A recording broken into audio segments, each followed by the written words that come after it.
Buenas tardes a todos. ¿Están ahí o están escuchando? ¿Se escucha bien? Porque veo que hay solo 5 alumnos. Sí, profe, se escucha bien. Buenas tardes.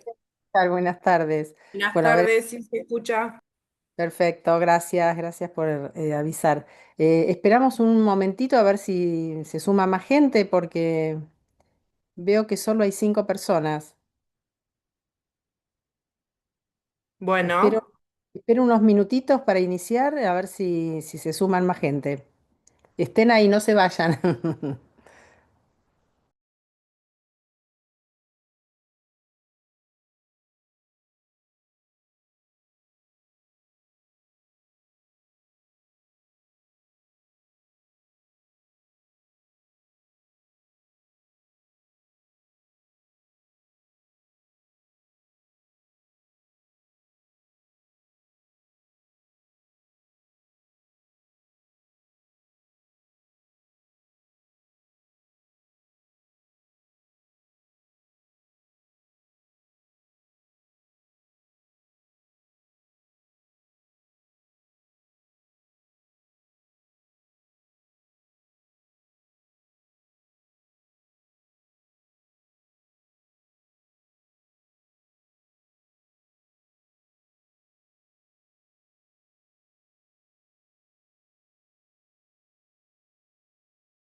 Bueno, veo que se van sumando.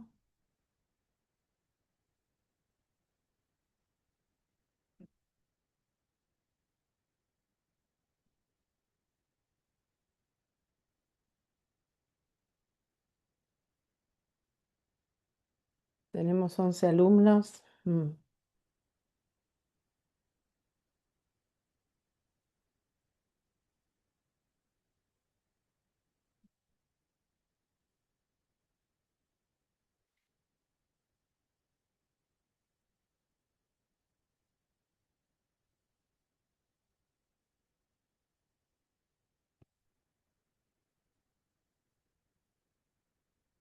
Bueno, espero 5 minutos más y empezamos porque hay 11, pero hay como 50 inscriptos en el curso, por eso estaba esperando.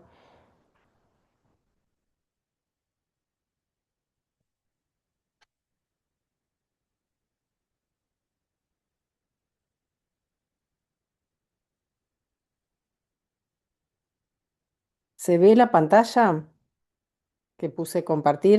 ¿Sí? Ok, Sí, se ve. perfecto.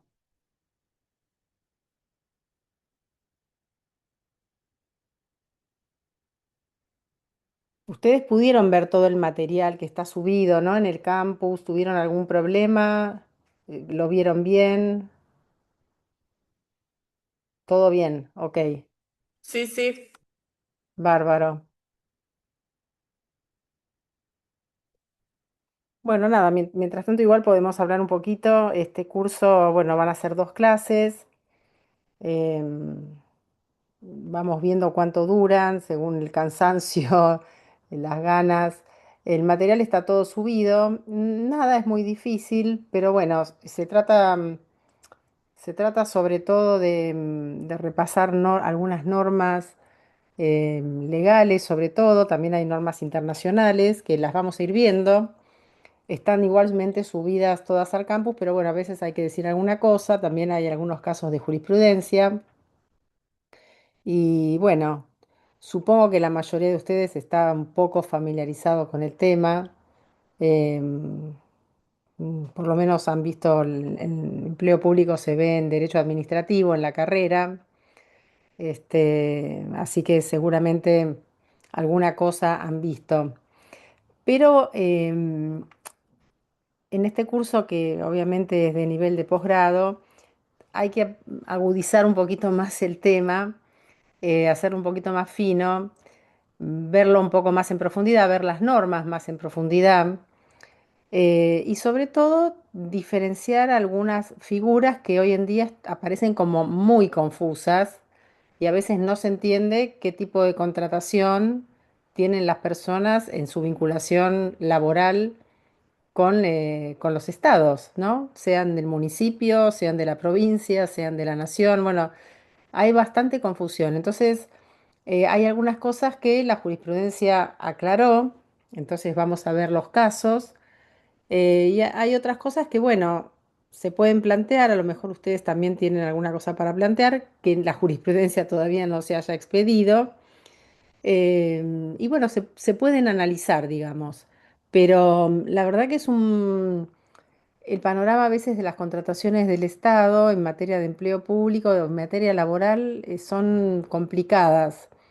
Em, Porque lo que vamos a ver que dice la ley no se cumple muchas veces en la realidad.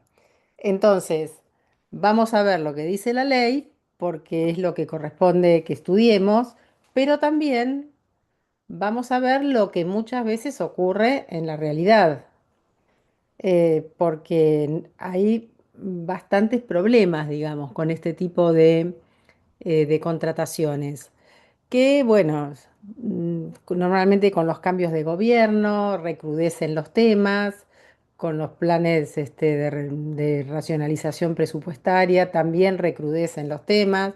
Todos ustedes seguramente han seguido muchos de estos temas por los medios de comunicación. Aparte, normalmente el alumno de posgrado es un alumno que trabaja o que ejerce la profesión o que, bueno, tiene, digamos, experiencia. Entonces, digamos que este tema no los va a tomar de sorpresa, no los va a tomar de sorpresa, pero nosotros lo tenemos que analizar, profundizar y darle la perspectiva, obviamente, legal, constitucional y convencional, ver los problemas que hay y también darle una perspectiva de derechos humanos, ¿no? Que bueno, digamos que de eso se trata.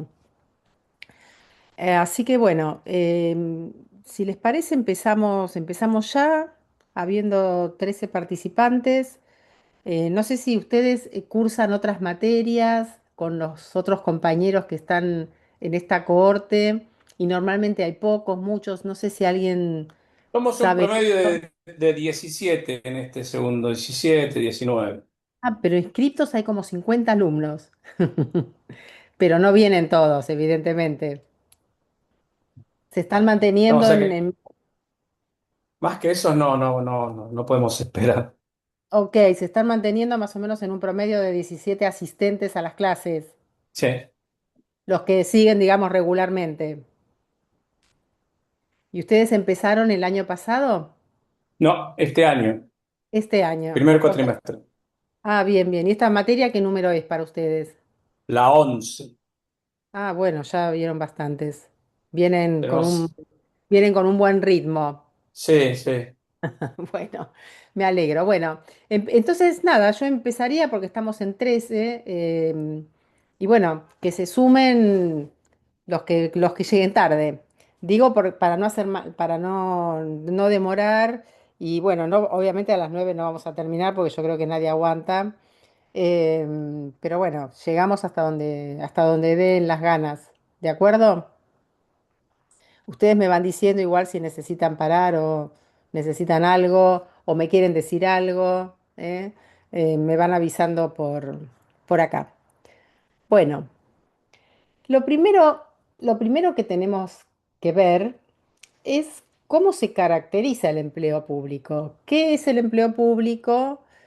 ¿Qué diferencias tiene con el empleo privado? ¿Cómo podemos hacer una teoría del empleo público?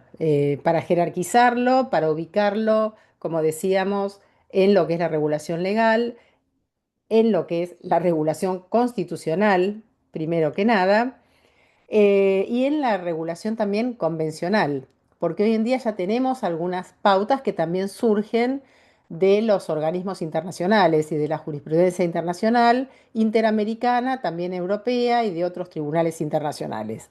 Entonces, lo primero que hay que hacer es ver de qué estamos hablando cuando hablamos de empleo público. Y acá nos podemos ir, a ver, esperen un poquito que estoy haciendo lío yo con mi Zoom, ¿eh? No, no, no ustedes.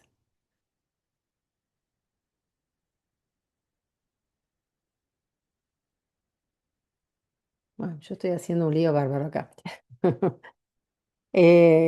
Lo primero que tenemos que decir es que la administración pública obviamente requiere de una organización y de órganos o instituciones que le permitan cumplir con sus cometidos. Es decir, la administración pública es parte del Estado, el Estado es una persona jurídica. Para eso necesita personas físicas que se desempeñen dentro de su órbita, ¿no? Entonces, la administración pública se desempeña a través de órganos, de instituciones, que son los que cumplen las funciones estatales a través de personas físicas.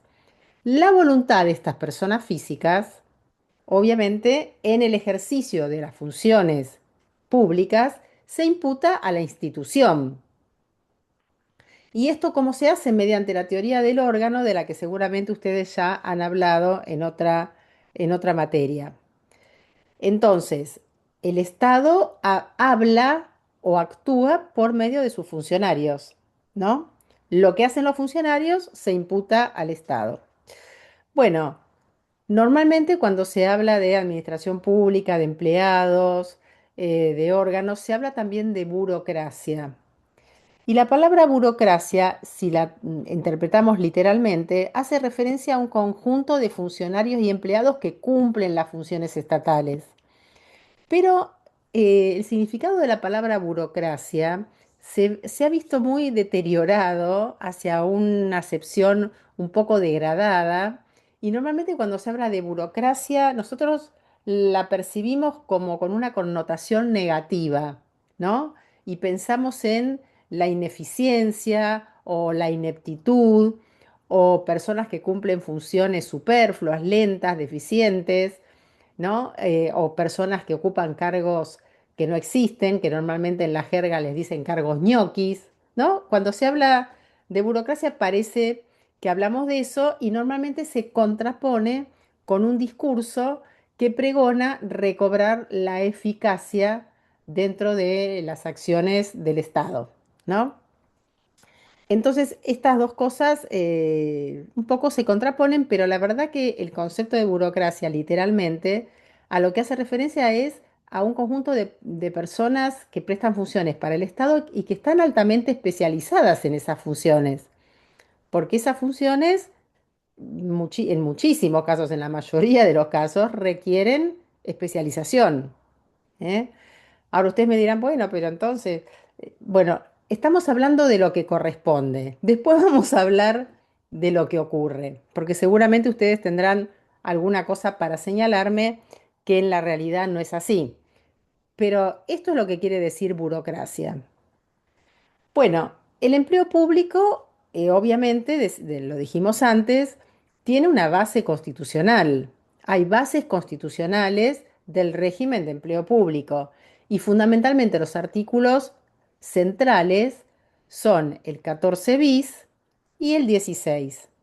El 14 bis ustedes saben que es una incorporación a la Constitución Nacional del año 57, 1957, que condensó o pretendió condensar las modificaciones del constitucionalismo social que había hecho la Constitución del año 1949, que fue derogada por el gobierno de facto del 55 porque era la Constitución peronista, entre comillas, que recogía los derechos de los trabajadores, sobre todo derechos de ancianidad, la vivienda. Bueno, esto se trató de condensar en el artículo 14 bis, que claro, parece un artículo miserable dentro de la Constitución, pero lo cierto es que expresa toda una corriente de la segunda ola de constitucionalismo, que es lo que llamamos constitucionalismo social. Ustedes saben que el constitucionalismo se divide, digamos, por olas, por etapas, que en realidad corresponden a distintas etapas históricas. Hay una primera onda de constitucionalismo que surge en el siglo XIX fundamentalmente, o XVIII, impulsado por la Constitución de Estados Unidos, a la cual nuestra Constitución toma en algunas cosas como modelo. Luego viene otra segunda ola de constitucionalismo, que es la que incorpora estos derechos sociales. Y luego algunos dicen que hay una tercera y otros también una cuarta onda de constitucionalismo donde se incorporan derechos más modernos, donde se incorporan sujetos tutelados no humanos, como por ejemplo el ambiente, donde se incorporan derechos del consumidor, por ejemplo, y en general todos los que se incorporaron en la reforma del 94.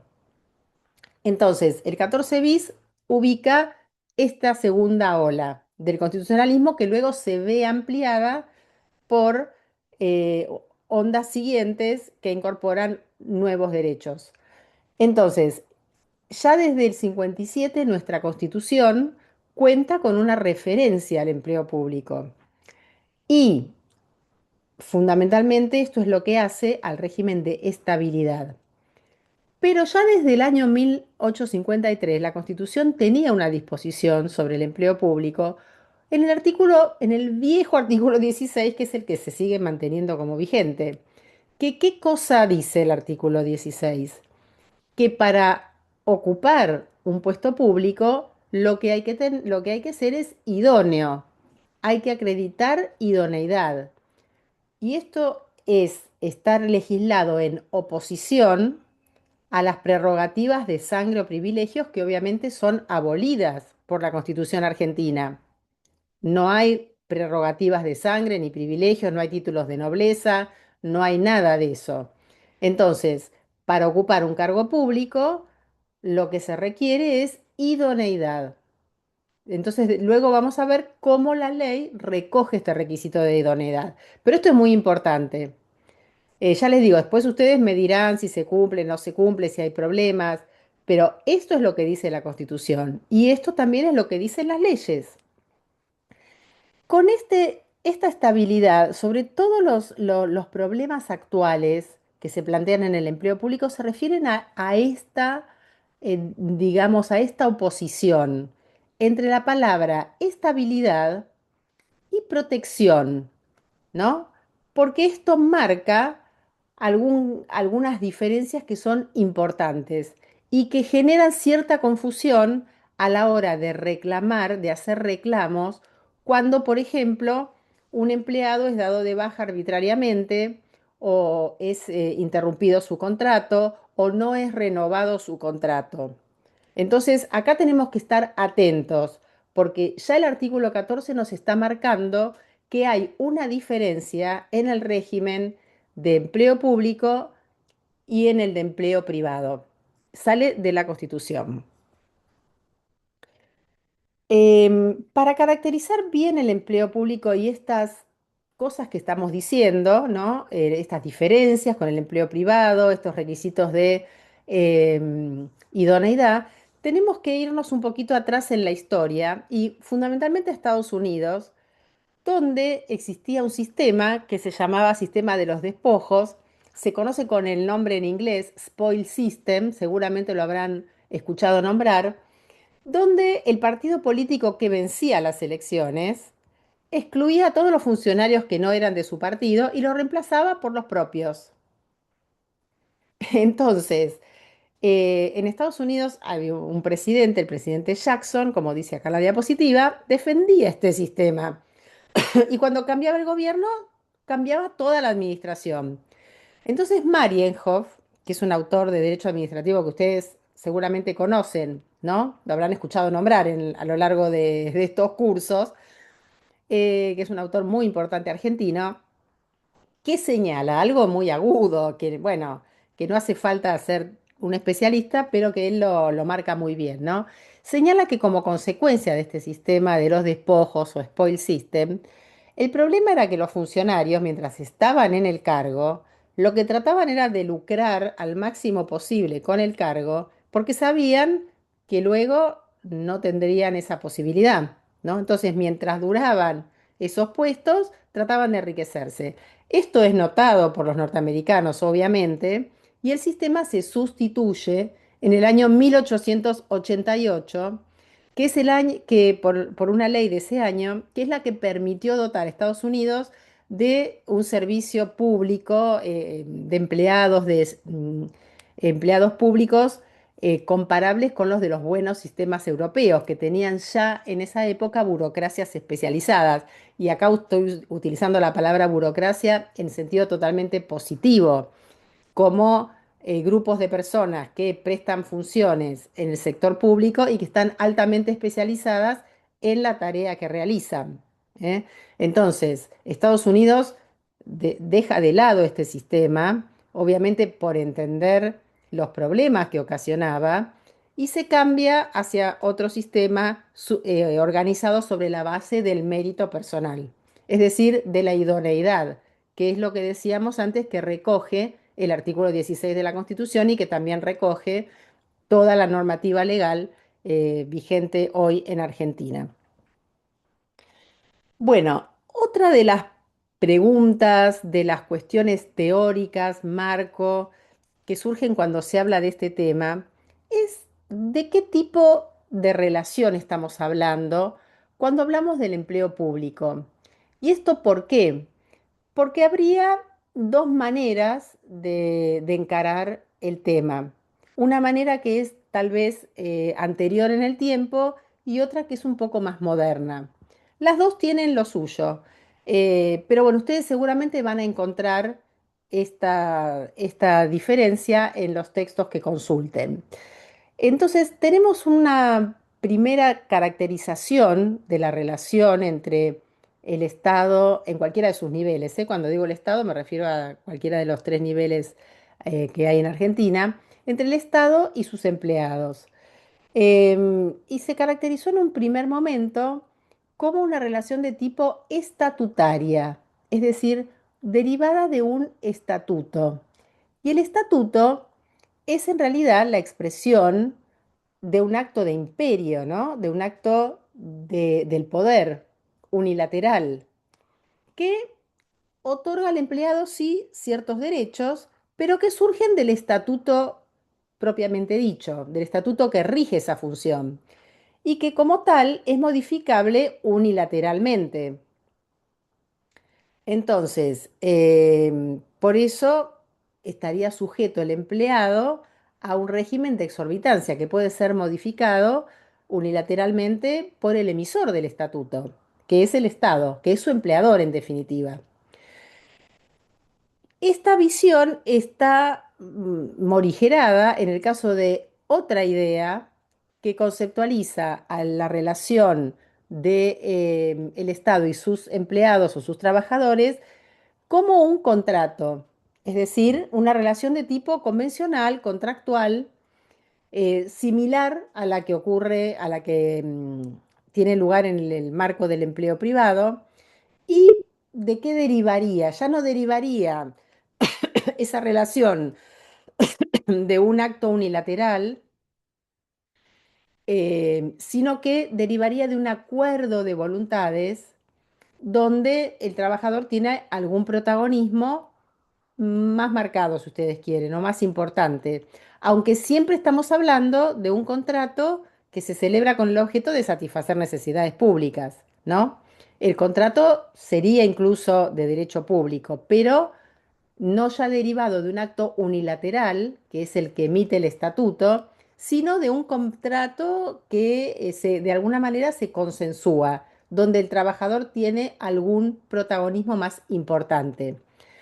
Y si ustedes van a la jurisprudencia de la Corte, van a encontrar fallos para los dos lados, es decir, para la relación, para la conceptualización que ustedes quieran efectuar. Por ejemplo, hay una familia de fallos donde se rechaza la relación de derecho privado y están todos estos actos, todos estos fallos, perdón, que ustedes ven que son de distintas épocas, ¿eh? Y después van a ver que hay como una segunda oleada de otra familia de fallos que son más nuevos, más modernos, porque esta conceptualización como derecho, como relación contractual es más moderna, donde también era el año 42, 48, 66, 88, pero cuidado, porque si bien se acoge la tesis contractual, se le da cabida, se la conceptualiza la relación como un contrato, lo cierto es que no es un contrato como el de derecho privado. Acá es un contrato que puede ser modificado por la autoridad pública sin tener mayores consecuencias, ¿eh? Y esto pasó, por ejemplo, cuando se redujeron en el año, en otros gobiernos anteriores, hace más de 20 años, cuando se redujeron en el 13%, creo, los salarios públicos, ¿eh? Ahí hay jurisprudencia fluctuante, pero en algún momento se justificó esto. Si esto hubiera ocurrido en el marco del empleo privado, alterar la remuneración es afectar un elemento esencial del contrato de trabajo en derecho privado. ¿Y eso a qué da lugar? Da lugar a un reclamo o bien da lugar a que el trabajador, ¿qué ocurra? Pueda considerarse agraviado y en definitiva pueda considerarse despedido, ¿no? Con un despido indirecto, porque no es que al estar mandando un telegrama, sino que es el empleador el que reclama, no le, no le satisfacen ese reclamo o o sí, le devuelven lo quitado y se puede dar por despedido. Ustedes laboral han dado, no sé si alguno hace laboral, están familiarizados con estas cosas que estoy diciendo, seguramente. Entonces, bueno, vean la diferencia, ¿no? En la remuneración, que es un elemento esencial, en el empleo público muchas veces se ha justificado una reducción unilateral por parte del Estado. Normalmente estas cosas se hacen con base en una legislación de emergencia pública que permite algunas reducciones presupuestarias, ¿eh? ¿Y qué sacamos en limpio de todo esto? Bueno, tenemos que decir que podemos llegar a una síntesis de los dos enfoques, ¿eh?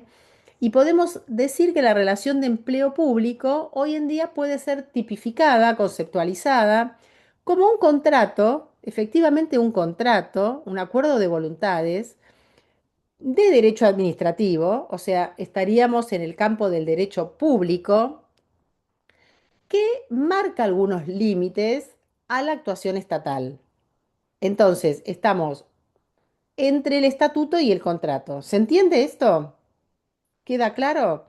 ¿Por qué? Porque no es un contrato del todo, porque o sea, es un contrato pero particular, sujeto a normas de derecho público, porque estamos diciendo que el Estado a veces puede intervenir de una manera que el derecho privado no lo toleraría, porque para el derecho privado hay ciertos elementos del contrato que son intocables, que son los elementos fundamentales del derecho, del contrato de trabajo de derecho privado.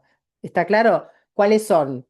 La remuneración, bueno, recién dijimos la remuneración, la jornada, el lugar de trabajo, en fin, las vacaciones, el aguinaldo, bueno, todas las cosas que más o menos están dichas o legisladas en la ley de contrato de trabajo. ¿M? Hasta ahí vamos bien, ¿no? Bien. Y Sí, después acá, perfecto. Después acá también hay otro discurso del que hay que hacerse cargo, que cuando se habla de empleo público se mete el tema, se toca, y es la laboralización del empleo público. Eh, Porque esto fue lo que hizo virar, digamos, la posición de caracterizarlo como una relación estatutaria a una relación contractual. Contractual con pautas propias del derecho público, que hacen lo que mencionábamos recién, pero contractual al fin. Entonces, el tema es que acá la diferencia sustancial con el empleo privado es la persona del empleador. Y esto es lo que marca esta posibilidad de intervenir con un régimen de exorbitancia que en el empleo privado no existe. Y esto es lo que genera también una consecuencia trascendente. Por un lado, el empleo público tiene estabilidad, mientras que el empleo privado tiene solamente protección contra el despido arbitrario, lo cual quiere decir que el despido en Argentina es libre con indemnización. Es decir, según una definición muy antigua de un autor ya fallecido, muy conocido, que se llamaba Justo López, el despido sin causa en el contrato de empleo privado es un acto ilícito, porque en definitiva viola los términos del contrato, pero válido.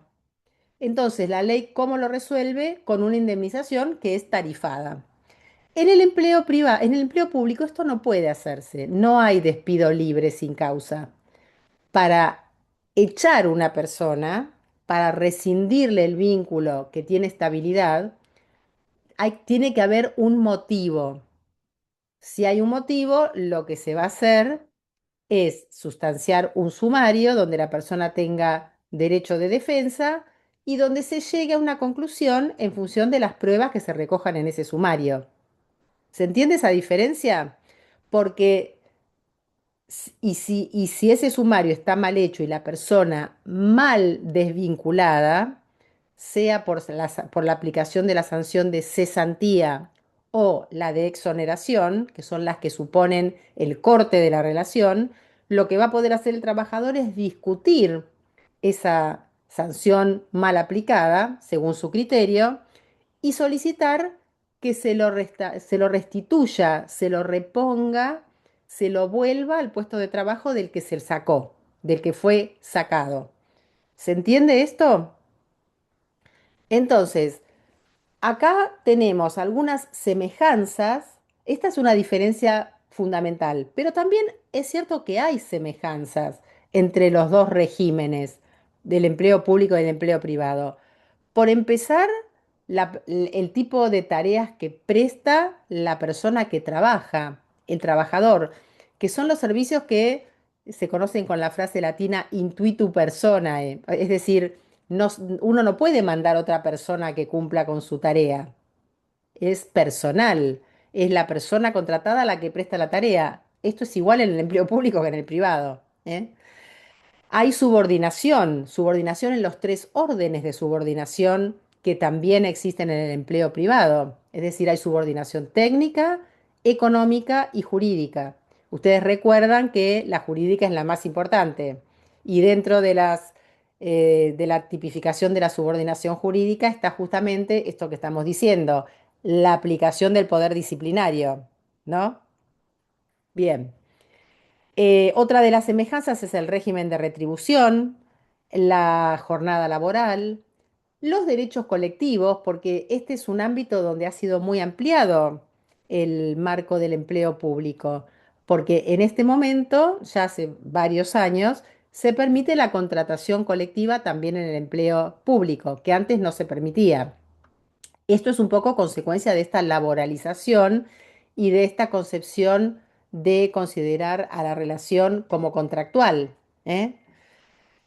Bueno, luego también hay normas de seguridad e higiene que rigen tanto en el empleo privado como en el público. Hay derechos previsionales, hay protección contra los accidentes de trabajo o enfermedades profesionales, por lo cual hay seguros médicos en ambos regímenes, etcétera. Entonces, esta laboralización permite sostener que algunos vínculos de la administración con sus empleados se rija por la ley de contrato de trabajo. Hay algunos ámbitos dentro de la administración donde los empleados se vinculan por medio de normas de derecho privado, aunque la mayoría en general va a ser por normas administrativas. Vamos a ver después dónde pueden estar las diferencias. Pero bueno, esta laboralización, como les decía antes, es la que permitió incorporar el mecanismo o la institución de negociación colectiva dentro del empleo público, aún a las relaciones que están regidas por el derecho administrativo, no solo por la ley de contrato de trabajo. Y vamos un poco a las normas. No sé si ustedes recuerdan lo que dice el artículo 2, inciso A, de la ley de contrato de trabajo, ¿no? Pero bueno, si no lo recuerdan, acá está escrito. Que dice que los preceptos de la ley de contrato de trabajo no son aplicables a los dependientes de la Administración Pública Nacional, provincial o municipal, salvo que por acto expreso se los incluya en la misma o en el régimen de convenciones colectivas de trabajo. Ahora, ojo porque en la época en que se dictó este artículo, eh, el único régimen de convenciones colectivas era el del empleo privado, de la ley 14250. Hoy en día hay convenciones colectivas para los empleados públicos y esto está permitido, ¿eh? El artículo 3 de la inciso F de la Ley Marco excluye de su ámbito de aplicación al personal comprendido en convenciones colectivas de trabajo aprobadas en el marco de la Ley 14250. ¿Por qué? Porque obviamente los que están en el marco de la Ley de Contratación Colectiva del Empleo Público siguen siendo empleados públicos. Entonces, este artículo 2 de la Ley de Contrato hay que leerlo junto con el artículo 3, inciso F de la Ley Marco, porque si no, no se entiende, ¿eh? Entonces, por ejemplo, ¿qué empleados que podemos considerar que están dentro de una organización pública están regidos por la ley de contrato de trabajo? Por ejemplo, fíjense, los empleados de la Superintendencia de Riesgos del Trabajo, que es un ente autárquico que funciona dentro de la órbita del Ministerio de Trabajo. Bueno, hoy el Ministerio de Trabajo saben que está dentro de ese maxi ministerio, ¿cómo es que se llama?, de capital humano, pero normalmente estaba dentro de la órbita del Ministerio de Trabajo. Esos son trabajadores que están vinculados por medio de la ley de contrato de trabajo, porque por acto expreso se los incluyó en este régimen. Y esto es posible porque así lo permite el artículo 2 de la ley de contrato de trabajo. Bueno, y tenemos que ver, sí o sí, dos casos de jurisprudencia que son imprescindibles para completar este tema. Probablemente ustedes han visto los casos, ¿han visto Madorrán, el caso Madorrán en alguna de las materias? ¿No? No, doctora. Bueno, igual está subido en el material, pero más o menos les digo de qué se trataba. Madorrán era una persona que trabajaba para la FIP, ¿no? Em, Era la Administración Nacional de Aduanas, bueno, está dentro de la FIP. Entonces, el personal de la FIP tenía un convenio colectivo, que era el número 56 del año 92.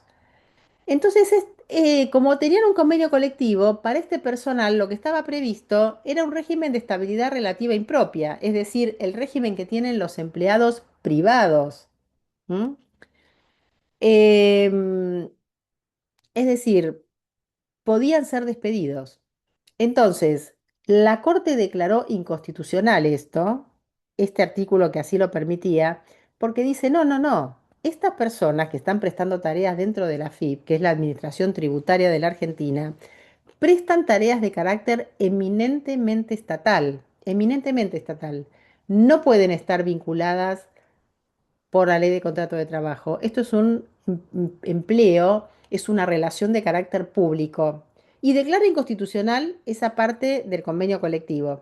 Entonces, dice, no, por más que esté laboralizado el empleo público, este tipo de empleo no puede ser de empleo, no puede ser de carácter privado, es de carácter público.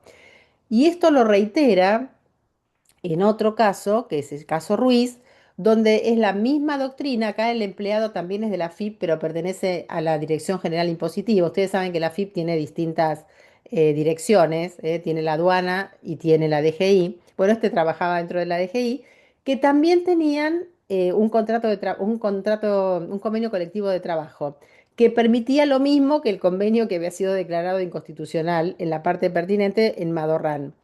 Entonces, dice, no, no, esto es de carácter eminentemente público.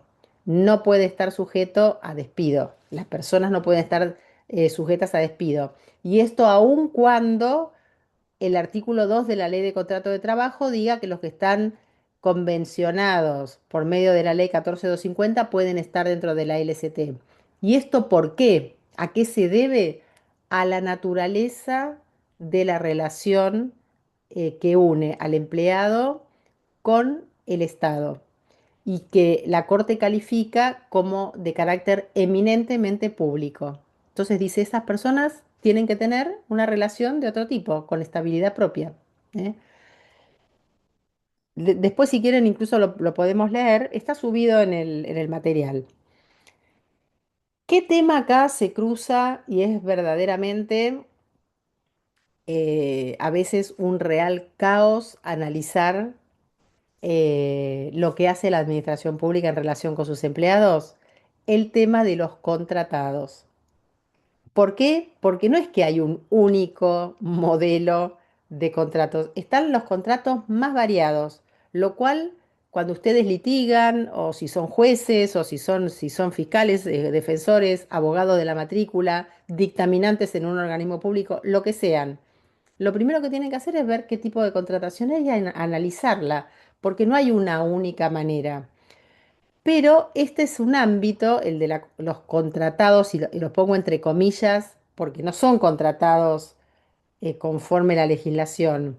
Cuando hablamos de los contratados, normalmente son los contratados por fuera de la ley, incluso contra la ley. ¿M? Entonces acá, ¿cuál es el problema que origina este caos, esta situación?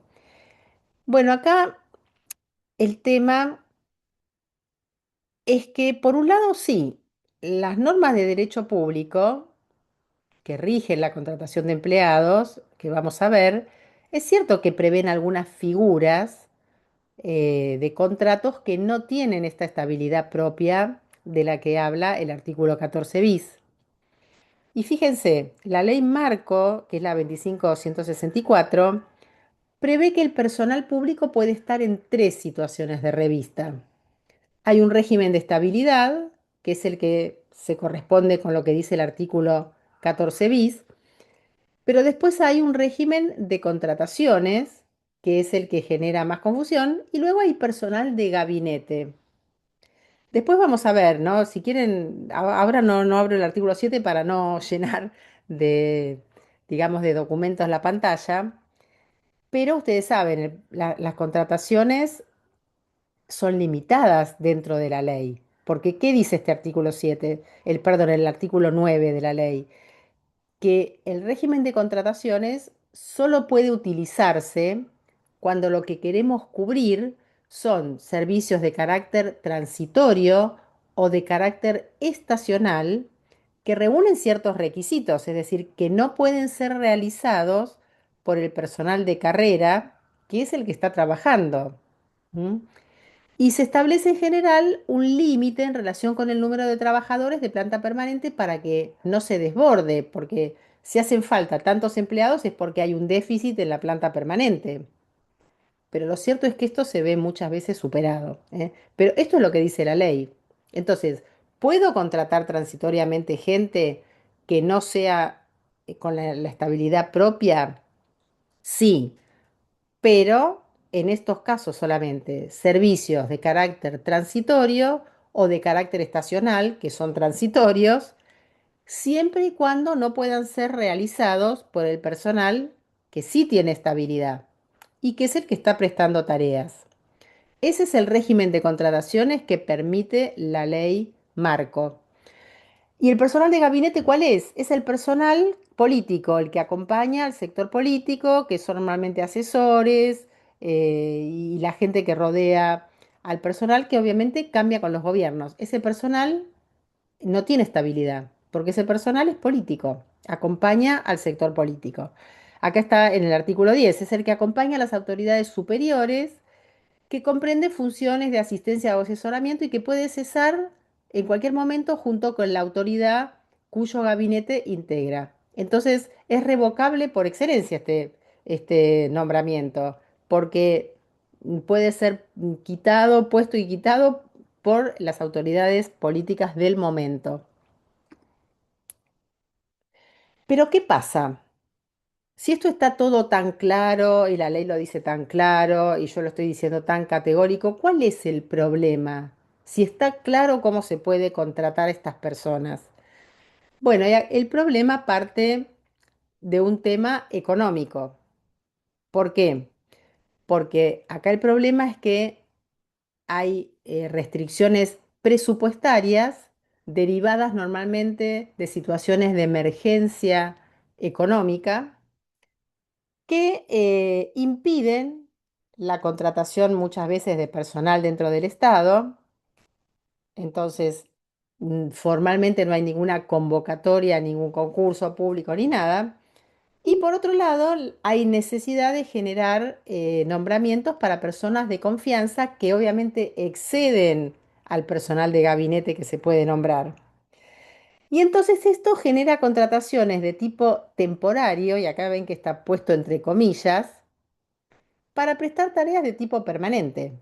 O sea, se usan estos contratos con esta forma que vimos recién, que están legisladas en el artículo 9, pero no para prestar tareas transitorias o estacionales, sino para prestar tareas que son propias de la administración y que no cesan, que son permanentes, que son necesarias todo el tiempo, que exceden como dice acá la diapositiva, lo meramente estacional o excepcional.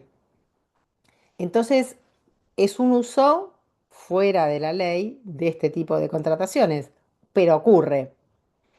Entonces, ¿qué pasa con estas contrataciones? El problema es que cambian los gobiernos y obviamente todos quieren contratar gente de su confianza por distintos motivos que no vienen al caso a analizar ahora. Eh, pero entonces cuando cambian las autoridades, a estas personas que están contratadas por medio de estos contratos, no se les renuevan los contratos, no es que se las despiden.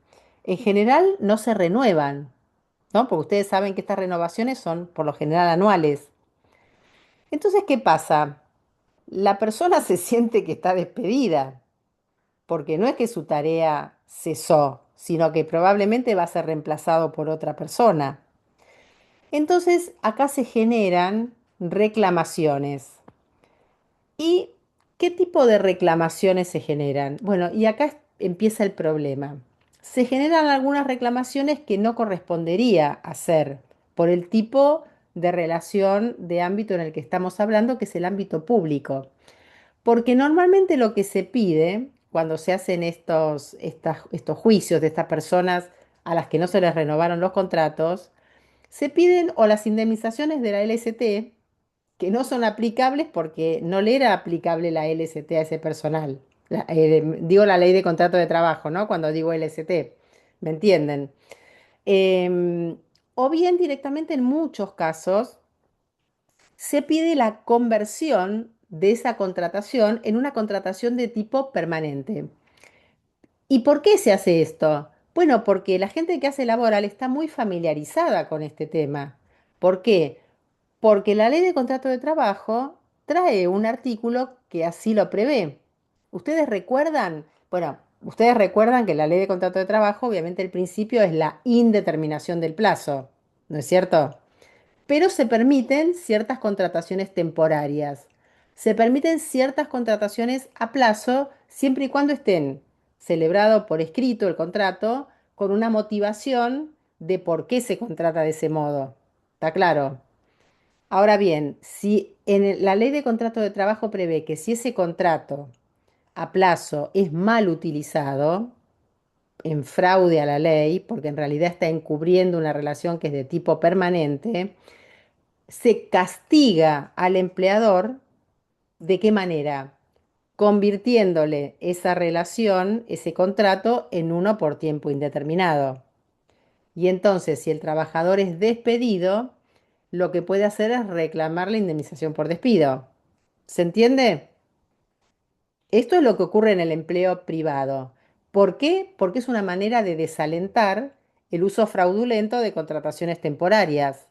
Por eso se castiga al empleador que hace esto, diciéndole, vos usaste mal la contratación por tiempo determinado. Pues bien, vamos a hacer de cuenta que vos esto no lo hiciste y que es un contrato por tiempo indeterminado. Y entonces, aplicarle una terminación temporal ficticia no va a tener consecuencias para el trabajador, sino para el empleador. Te vamos a hacer pagar la indemnización que correspondería en el caso de un despido sin causa. ¿Se entiende? Ahora, esta solución, que en el empleo privado es plausible porque es un castigo para el empleador, en el empleo público no es posible. ¿Y por qué no es posible? Justamente esta es una diferencia muy importante entre los dos regímenes. Primero, porque el ingreso al empleo público, o sea, si nosotros convirtiéramos una relación temporal en una relación por tiempo indeterminado, es decir, con estabilidad, estaríamos violando las normas de ingreso a la función pública. ¿Por qué? Porque para ingresar con el régimen de estabilidad en la función pública, ¿qué hace falta? Una evaluación, un concurso o algo que, por medio de la cual se acredite la idoneidad de la persona. Entonces, no podemos violar esa norma, entonces no se puede hacer esa conversión. Aunque les digo la verdad, muchas veces ha habido leyes que han pasado, y han convalidado estas situaciones y hay situaciones en las que esto se hace. No está del todo bien, pero a veces se ha hecho. Y además también se violarían normas presupuestarias, porque esto sería una manera de aumentar sin control la planta permanente del Estado, convirtiendo todos estos contratos en contratos de planta permanente. Entonces, miren, esto daba lugar a consecuencias realmente terribles, porque durante mucho tiempo hubo una jurisprudencia bastante despareja, porque se reconocían en algunos casos alguna cosa, en otros no, pero la mayoría decía, no, no, bueno, acá la contratación pública se hace de otro modo, acá no hay ningún castigo al empleador, lo que habría es un aumento del personal de planta y un descontrol presupuestario, con lo cual la consecuencia no es que la paga el mal empleador, sino que la paga el erario público, y además se violan las normas de ingreso al empleo público. Entonces, no hay nada. Pues bien, esto cambió en el año 2010 con un fallo dictado en una causa que se llama Ramos. ¿Mm? ¿Cómo era el caso de Ramos? Es interesante leerlo. No sé si vamos a tener tiempo de leerlo porque tenemos pocas clases, poco tiempo, pero ustedes lo pueden ver. Yo les digo, lo cortito es lo que está acá. Era una persona que había trabajado en una dependencia de las Fuerzas Armadas y en el área civil, ¿no? No era un militar. Y estuvo contratada de este modo irregular que yo estoy describiendo, es decir, utilizando figuras que están previstas en la ley, pero para otros casos, durante 21 años. O sea, imagínense que ya, si yo les digo esto, ustedes dicen, pero ¿cómo? Usted me dijo antes que era para casos estacionales o temporarios. Bueno, a esta persona la tuvieron 21 años con este sistema. Entonces un día no le renuevan el contrato. Normalmente, ¿qué le hubieran dicho a esta persona antes de este fallo? Mire, usted se sometió voluntariamente al régimen. Ustedes saben que en derecho administrativo está la doctrina del voluntario sometimiento a un régimen que no permite después hacer ninguna reclamación en contra del régimen, porque ustedes voluntariamente se sometieron. Bueno, acá se deja de lado esto, porque no es real, es lo único que se puede aceptar en muchos casos. Hay una imposición, porque si no, no hay nada. Entonces, la Corte, ¿qué dice? Dice, bueno, no, está bien, acá estamos hablando del ámbito público, las normas son diferentes, reconoce todas estas diferencias que estamos mencionando nosotros, pero dice, esta es una persona que quedó sin trabajo de manera arbitraria. Entonces, alguna protección, como dice el artículo 14 bis, hay que darle. Y entonces, ¿qué hace? Dice, bueno, más o menos toma un plazo y dice, bueno, si están más de 5 años en esta situación, a estas personas hay que protegerlas contra el despido. Y entonces le reconoce una indemnización que es más o menos similar a la prevista en el artículo 245 de la Ley de Contrato de Trabajo. ¿Recuerdan el 245 de la Ley de Contrato, que es un mes de sueldo por año de trabajo o fracción mayor de 3 meses? Bueno, se reconoce algo así. Y entonces un poco se remedia, se da algún tipo de protección a estas personas que de otro modo estaban a la intemperie, ¿eh?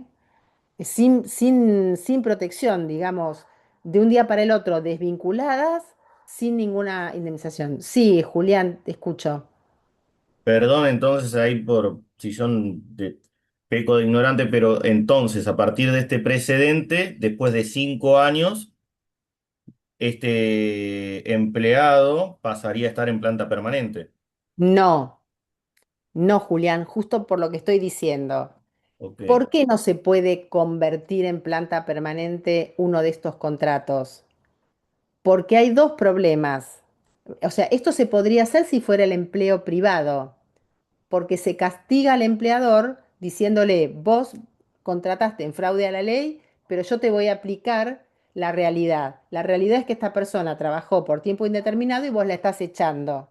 Entonces vos le tenés que pagar el 245. Porque si fuera una contratación legítima, terminado el plazo, no hay nada que pagar. ¿Me seguís hasta ahí?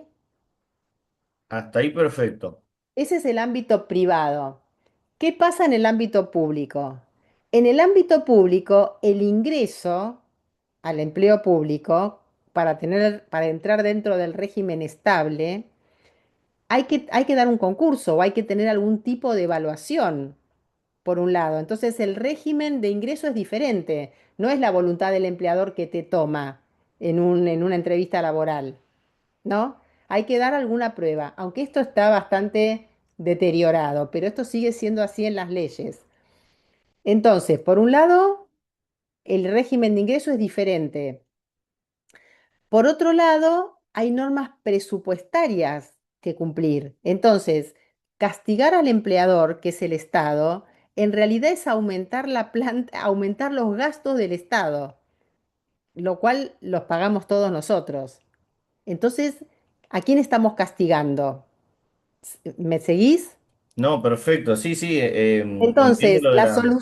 la solución no puede ser la misma. Y estoy explicando esto porque muchísimos abogados, muchísimos, que litigan en el marco del derecho laboral, piden esto en el marco del derecho público y no es viable. Esto va a ser rechazado. Y normalmente antes de 2010 te hubieran rechazado todo, incluso alguna reparación monetaria. Hoy en día, con este fallo, a estas personas, aunque sea, se les reconoce algo similar, un poco menor, ¿eh? Pero similar a una indemnización del derecho privado. ¿Me entendiste hasta ahí o lo explico de Perfecto. nuevo? No, no, no, yo solamente tenía ese malentendido, no sé de dónde, No, tal porque vez. no, es que seguramente de leer jurisprudencia o de conversaciones, porque esto es muy común. Es que Incluso sí, hoy. y tuve un paso yo por, bueno, no importa, por el Estado, pero tenía entendido Sí, de que aquellas personas que tal vez tenían una beca, pasado los 5 años, pasaban a estar en planta. Por eso es que de ahí tal mira, vez tengo la duda esa. mira, igual te digo, yo lo que estoy diciendo es cómo es la ley. Hay muchas situaciones donde por ley, viste, pasaron por debajo del radar y se convierten por ley empleos transitorios en empleos con estabilidad. Y te doy un ejemplo que seguro que lo conoces. El tema de los docentes suplentes, interinos, muchas leyes los titularizaron, porque como no se toman los concursos, no se hace nada, se acumula gente en el régimen transitorio, Viste, son leyes que pasaron por debajo del radar y que obviamente nadie las impugna porque favorece a todos los que están en esa situación. Pero eso en realidad no debería hacerse porque lo que debería hacerse es el concurso de ingreso. ¿Se entiende? Perfecto. Y entonces, yo no sé, tal vez haya algún régimen, puede haber algún régimen de becarios que después la ley prevea que se transformen en cargos con estabilidad. Pero tiene que estar previsto. No sé si vos conocés algún régimen, yo ahora no tengo presente ninguno de esos, pero podría ser, pero lo debería permitir la ley. Ok, Porque si no, buenísimo. las personas que trabajan normalmente como pasantes o aprendices, esas personas en general, más que aprendices o pasantes, también se abusa de esa contratación. Y en vez de aprender, las personas trabajan a veces 8 o 10 horas, y cosa que no debería ocurrir, porque también, como no hay dinero para contratar gente con el régimen de estabilidad, se recurre a otras figuras, pero en fraude a la ley. ¿Se entendió?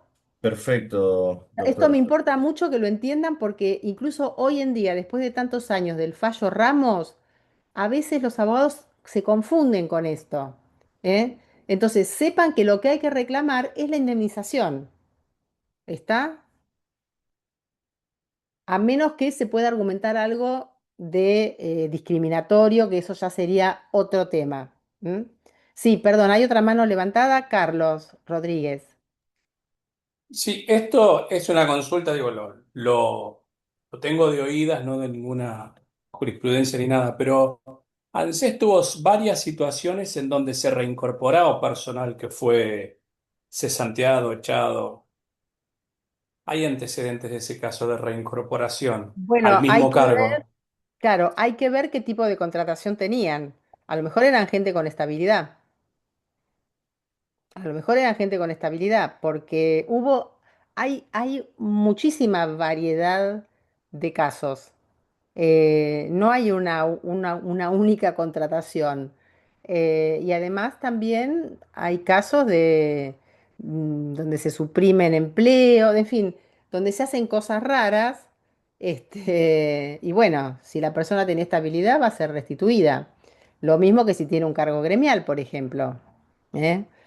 Digamos, hay distintos tipos de protecciones. Lo que hay que ver es cada caso y ver dónde se encuadra y qué se pide. Cuando se arma una demanda, ese es un análisis que no es que, bueno, es un despido, tenemos plancha, hacemos... No, no, hay que ver en cada caso cómo está hecho el contrato, cómo está hecha la designación de esa persona, de ver dónde teóricamente se encuadra y de ver la distancia que hay entre la realidad y esa contratación.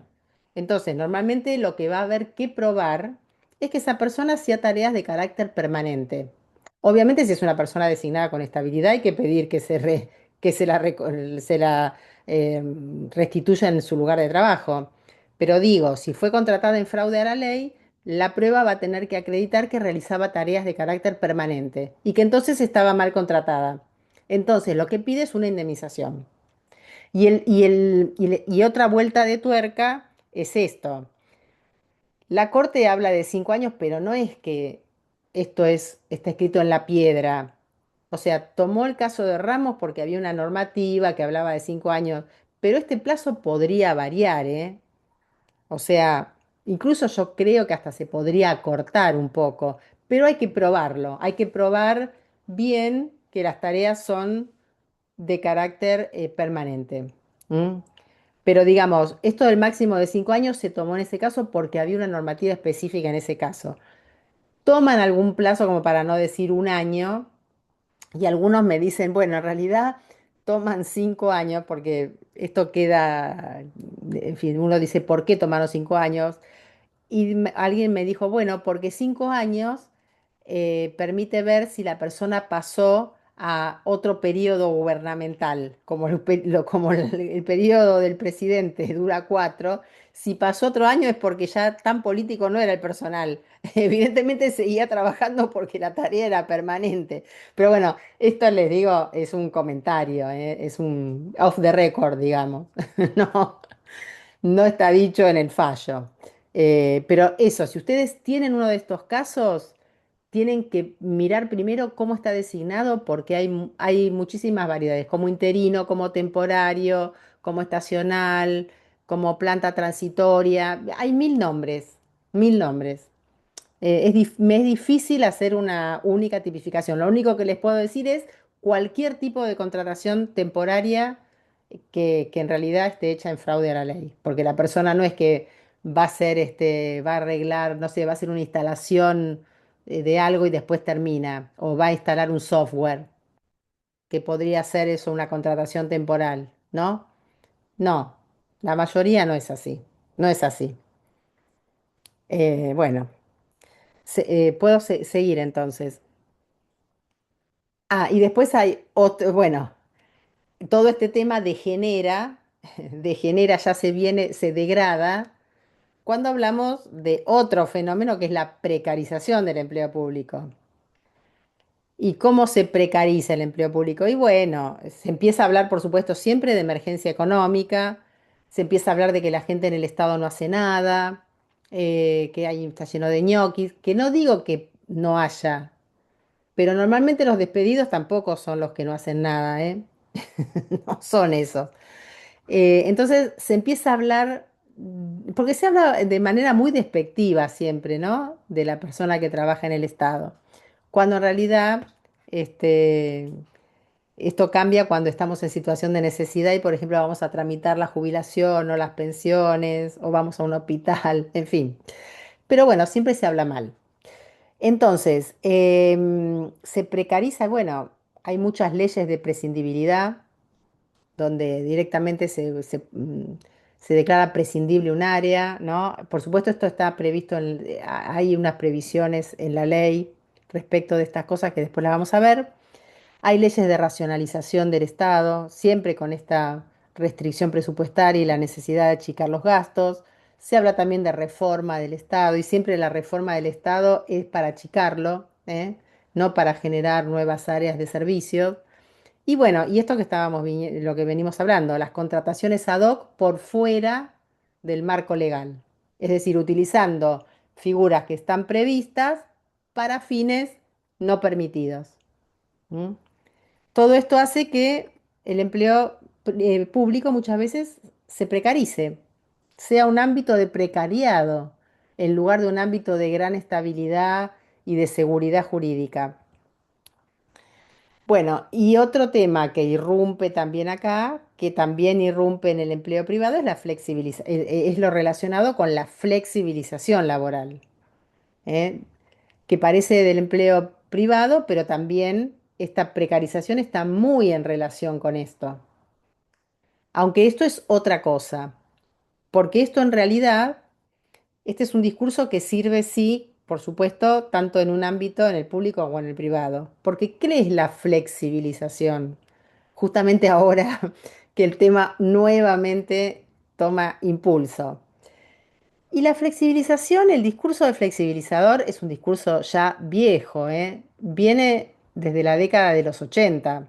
Los que tienen más edad probablemente se acuerden de que esto ya tiene cierta antigüedad. ¿Y de dónde parte este tema? O sea, este tema parte de un fenómeno no jurídico, que es el de crisis. Hay crisis económica. Entonces, en el contexto de la crisis, viene como una discusión, una idea, que bien no se sabe de dónde sale, pero bueno, sí, sí a dónde se dirige. En el contexto de crisis, lo que se viene a plantear es un discurso sobre la ineficiencia de las normas laborales o de las instituciones del derecho del trabajo para gestionar esa crisis y para gestionar los nuevos modelos de producción. Eh, que de acá lo único que es cierto es que hay nuevos modelos de producción y que tal vez requerirían una adecuación, ¿no? De las normas laborales a los nuevos modos de producción. Pero el discurso no viene por ese lado. El discurso viene porque las normas laborales tienen ciertas rigideces. ¿Y por qué tienen ciertas rigideces? porque esas rigideces son las que no pueden perforarse en protección de la parte más débil de la contratación, que es el trabajador. Entonces, esas rigideces son, por ejemplo, y más de 8 horas no se pueden trabajar, porque si no tenés que pagar una jornada extraordinaria.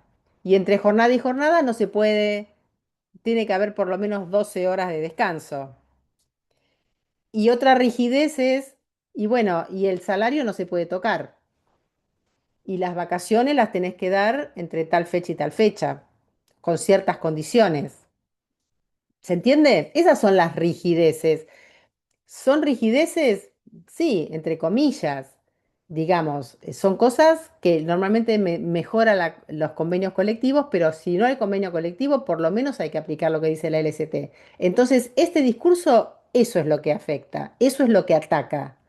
Entonces, el discurso dice que la ineficiencia de las normas laborales deriva de la rigidez que tienen las normas laborales, tanto en la dimensión individual como colectiva, porque acá entra todo, ¿eh? Entonces, lo que la flexibilidad postula es la necesidad de una desregulación normativa, que esas normas desaparezcan, lo cual, en línea de máxima, lo que pretende es esto, la derogación de la norma estatal, que desaparezca. Entonces, el intervencionismo normativo, que el derecho laboral reivindica en pos de proteger la parte más débil de la contratación, se lo culpa como que es un escollo, un impedimento para el crecimiento. Y en línea de mínima, si no se pueden derogar estas normas, a lo que apunta este discurso flexibilizador es a introducir perforaciones de estas normas por medio de la contratación colectiva, ¿no? Con, digamos, con una cara un poco más, si quieren, protectoria o más autónoma, ¿no? Bueno, entonces fíjense, el discurso flexibilizador eh, dice que el desempleo, o sea, y acá mete otro elemento que es el desempleo, ¿cómo se remediaría? Bueno, si estas normas no existieran, porque las normas rígidas son las causantes de que no haya inversión, de que no haya crecimiento económico y en definitiva que haya desempleo. Atentan contra la creación de empleo. Y entonces dicen que esto imposibilita la competitividad contra marcos más flexibles como son los de Japón y Estados Unidos, que tienen una historia totalmente distinta de la que tenemos en Argentina, que está en sintonía con las normas del derecho europeo, de las normas laborales que son típicas de la posguerra y que existieron en países distintos, de distintas tradiciones. Fíjense que en Gran Bretaña, como en derecho continental, hay normas de este tipo. Eh, bueno, lo que sí es verdad es que hay nuevas tecnologías y que requerirían algunas modificaciones en la organización del trabajo. Pero esto directamente no significa una abolición de estas normas que tutelan al trabajador en pisos mínimos, ¿no? Esto que yo dije antes, las 8 horas de trabajo, la pausa entre jornadas, la época de las vacaciones, todas esas cosas. No sé si necesariamente hay que tocar eso para adecuar las normas laborales a las nuevas formas de producción. Pero es cierto que sí, algún tipo de modificación probablemente haya que hacer porque hay nuevas formas productivas. Pero en realidad, la cuarta razón, que no se dice expresamente, es la modificación de la correlación de fuerzas entre trabajadores y empleadores. Esta ofensiva se funda en una doctrina neoliberal, que bueno, donde hay sobreoferta de mano de obra, las variables protectorias van a ir a la baja, ¿no? Y entonces la flexibilidad tiene distintos planos de incidencia. En distintos momentos se ve cómo puede influir la flexibilización. Por ejemplo, en la organización productiva se permitiría recurrir a la descentralización, a las subcontrataciones, a la utilización de empresas de trabajo temporal. o a la utilización de nuevas formas de trabajo deslaboralizadas, como las que ocurrieron ya a partir de la normativa del año pasado. Habría flexibilidad también en la entrada, cuando un trabajador es contratado, que podría ser contratado a tiempo parcial o con contrataciones temporales sin requisitos. En flexibilización interna, por ejemplo, referida a la distinta regulación de jornada, de vacaciones, de permisos, de movilidad funcional y geográfica, y flexibilidad en la salida, es decir, que se facilita la extinción del contrato sin mayores costos. Bueno, se está hablando de hecho de hacer un régimen parecido al de la construcción, donde el trabajador haga aportes para el momento de su propio despido, ¿no? Se está hablando de eso. Sí, a un Eh, fondo privado inclusive. Exacto, o sea, hay distintas variantes, pero bueno, generalmente se usa el modelo de la industria de la construcción, que tiene un régimen particular porque también es particular lo que hacen. Justamente ellos trabajan en obras que empiezan y terminan, y frecuentemente fluctúan, ¿no?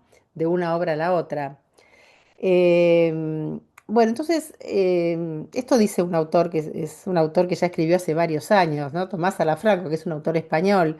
Dice que en realidad no hay ninguna constatación científica que diga que para la creación de empleo es necesario abolir las normas laborales.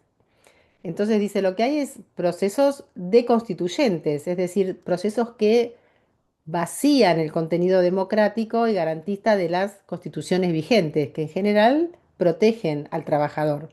Tienen normas que tutelan al trabajador. ¿Por qué? Porque la relación laboral no es de igual a igual. Hay una parte más fuerte y otra más débil. Lo cierto es que la Argentina tiene experiencia en esto. En los años 90 esto ya ocurrió. Fueron creadas figuras, eh, digamos, mucho más flexibles, con muchos menos requisitos que los que preveía la ley de contrato de trabajo. Se introdujeron mediante la ley 24.013 en emulación de unas normas que había en el derecho español. Bueno, ¿qué pasó? El desempleo aumentó. O sea, lejos de crear empleo, subió la desocupación. Entonces, fueron abolidas en España y luego fueron abolidas en Argentina por no dar ningún resultado. El empleo crece cuando mejora la situación económica. Eh, Esto es así. Bueno, después les diría que también hay, en materia de contrataciones públicas, algunas normas referidas a eh, cupos, a proporciones laborales que tienen que ser ocupadas por personas que tienen dificultades en el acceso al empleo. Unas de ellas es la discapacidad. Entonces hay normas, que acá está en la ley 24.431, que prevén un cupo, y también hay otro tipo de normas que prevén contrataciones a veces en razón del género, es decir, normas que garantizan o promocionan el empleo de personas que de otro modo no serían contratadas y que normalmente requieren de adaptaciones, ¿no? De ajustes, como dice la Convención de las Personas con Discapacidad. Bueno, con esto estaría presentada la primera parte, digamos, del curso. Eh, no sé si quieren hacer una pausa, si están cansados, si quieren que continúe la clase que viene. En fin, me dicen ustedes. Por lo menos me gustaría presentarles, sin bien no darles todo el PowerPoint siguiente, presentarles algunas normas y dejamos ahí. ¿Quieren hacer 5 minutos o quieren que siga? Si hacemos una pausa, a mí me parece bien, si es 10 Bueno, minutitos. Bueno, 5 minutos hasta ahí 20 26. bárbaro. Ok. Excelente.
Bueno, veo que hay 16. Podemos seguir, ¿no?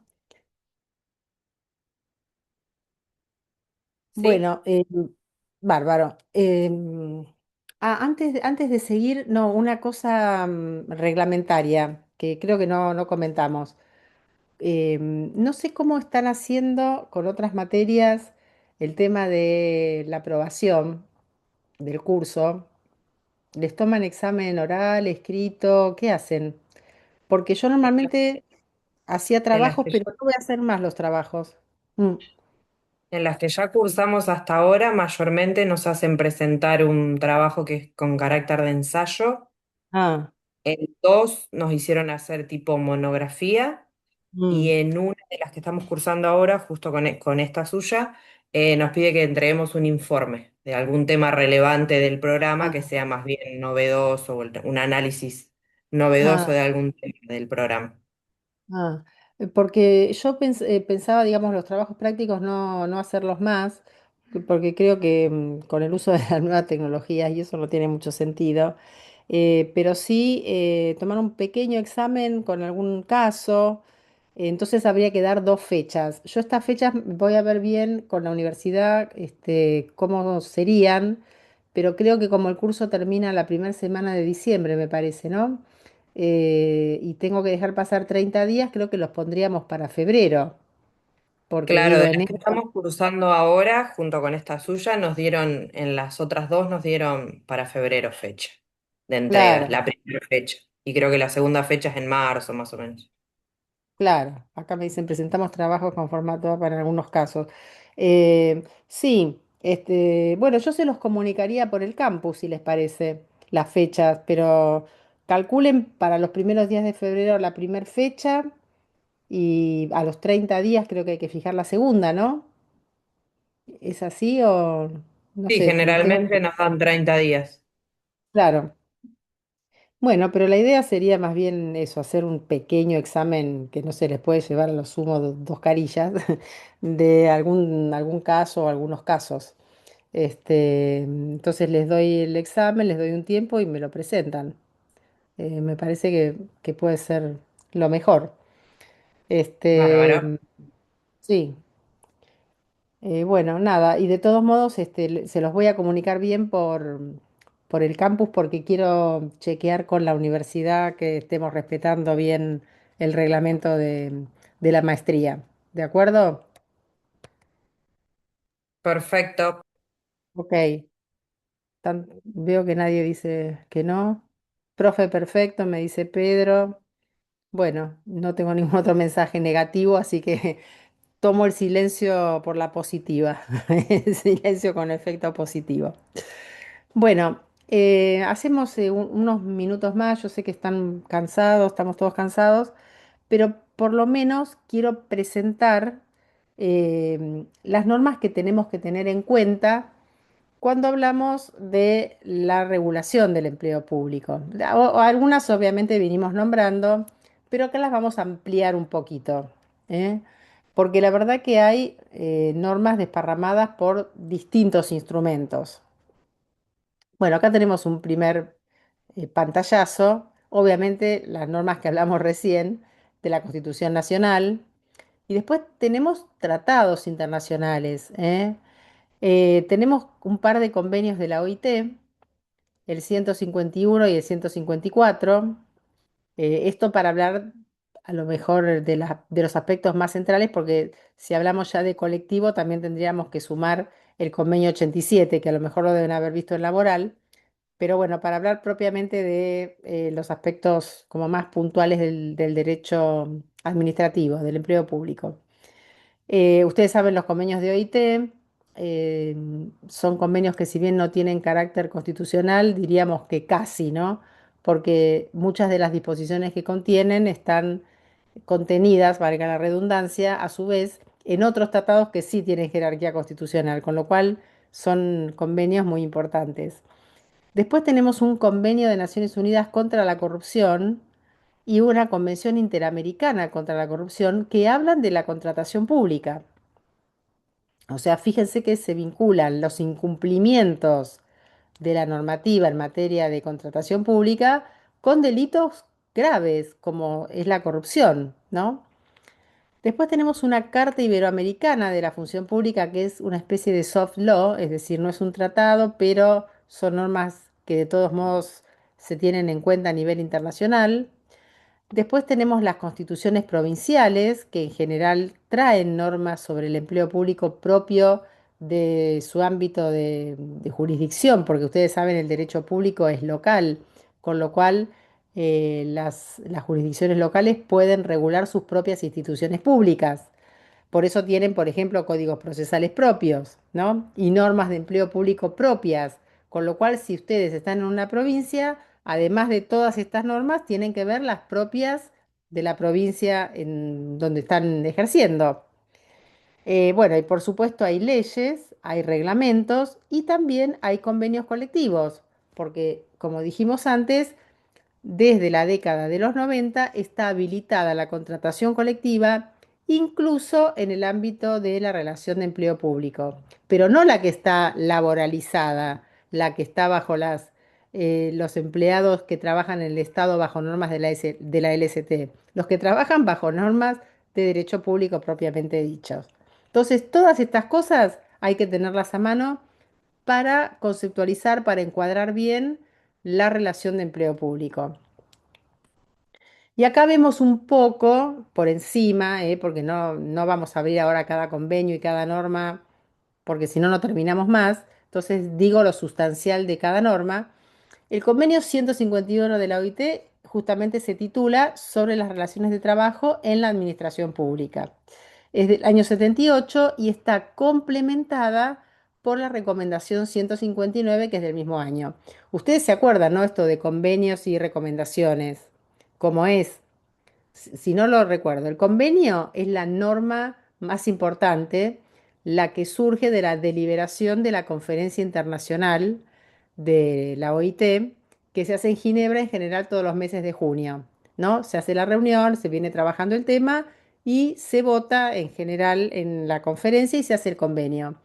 Y la recomendación sería como la reglamentación, como la norma reglamentaria del convenio. Es la que habla de los detalles, la que se ocupa de complementar el convenio y es una norma que dicta la OIT. O sea, no se dicta en la conferencia internacional, sino que la hace la propia OIT. Entonces, cuando se ve este convenio, hay que verlo en conjunto con esta recomendación. Bueno, ¿y de qué habla? ¿De qué se trata este convenio? Bueno, este convenio protege el derecho de sindicación de los empleados públicos. O sea, para la OIT ya desde esta época los empleados estaba claro que podían sindicalizarse, que estaban protegidos contra el despido por motivos sindicales. O sea, y ustedes me dirán, pero qué pavada, si esto, bueno, pero si nosotros pensamos que es una relación estatutaria de derecho público, con facultades exorbitantes, donde los empleados no tienen mayor arte ni parte en el estatuto que los rige, sindicarse es posible. Y bueno, para la OIT sí. Y obviamente para la legislación argentina también, ¿eh? Pero bueno, no cabía ninguna duda con este convenio. Protege contra el despido por motivos sindicales, justamente. La tutela sindical también rige en el ámbito privado. Protege contra todo acto de injerencia estatal en la organización sindical, porque acá el Estado está muy cerquita. El Estado es el empleador, con lo cual le resultaría muy fácil intervenir, pero esto está garantizado que no ocurra. Si ocurre es una injerencia indebida, es una conducta antisindical. Garantiza la posibilidad de ejercer acciones sindicales. Y sí, si no, no tiene ningún sentido la pertenencia a un sindicato. Garantiza asimismo el derecho a negociar colectivamente, ¿eh? Pero habla de algunas situaciones dentro del Estado que son estatus especiales y donde estos derechos que yo acabo de mencionar están restringidos, sino anulados en algún sentido. ¿Y cuál es esa situación especial? Es la que atañe al personal policial y al personal de las Fuerzas Armadas. ¿M? Esto ya estaba previsto en el artículo 5 del Convenio 98 sobre derechos de sindicación y negociación colectiva, que es complementario del 87 que mencioné antes. Entonces, en estos casos de estas personas, es la legislación nacional la que deberá determinar el alcance de las garantías previstas por el convenio. Si a ustedes les interesa este tema, y realmente el tema es interesante, pueden ver un caso que es el Sindicato Policial de la provincia de Buenos Aires, que llegó a la Corte. Pero la Corte, antes de dictar la sentencia, citó alguna audiencia pública, donde las partes expresaron sus posiciones. Y realmente es muy interesante escuchar las posiciones de las partes y finalmente leer el fallo. Pero leer el fallo una vez que se vio la audiencia, porque la verdad que hay argumentos para todos, ¿eh? Para un lado y para el otro. Entonces, es muy interesante ver esa audiencia, yo se los recomiendo, y después leer el fallo, que es larguito, pero si se vio la audiencia es más digerible, más fácil de leer. Bueno, después tenemos el convenio 154 de la OIT, que es sobre la negociación colectiva, es posterior al otro y también tiene una recomendación del mismo año. ¿Qué es lo que dice este convenio en lo sustancial? Bueno, el artículo 1 señala que es aplicable a todas las ramas de la actividad económica, pero reitera que respecto de la policía y las Fuerzas Armadas es la ley local de cada país, ¿no? La que otorga el alcance del derecho de negociación colectiva y de sindicación. Em, Dice que el objetivo de la negociación colectiva es, obviamente, como en toda negociación, fijar condiciones de trabajo, regular relaciones entre trabajadores y empleadores, regular las relaciones entre los empleadores y sus organizaciones, y que el Estado debe fomentar la negociación colectiva. Este convenio es amplio, ¿eh? Pero vuelve a reiterar esta restricción en el caso de personal que trabaja dentro del ámbito del Estado, pero que tiene un estatus especial. A estos trabajadores se les aplican normativas especiales, no la ley marco, ¿no? Bueno, les decía que hay normativa internacional que vincula los incumplimientos en el ámbito de la contratación pública con la corrupción. Entonces, hay una convención en el marco de la OEA, que es interamericana, es del año 96. Y fíjense, ¿no? Yo acá copié una partecita.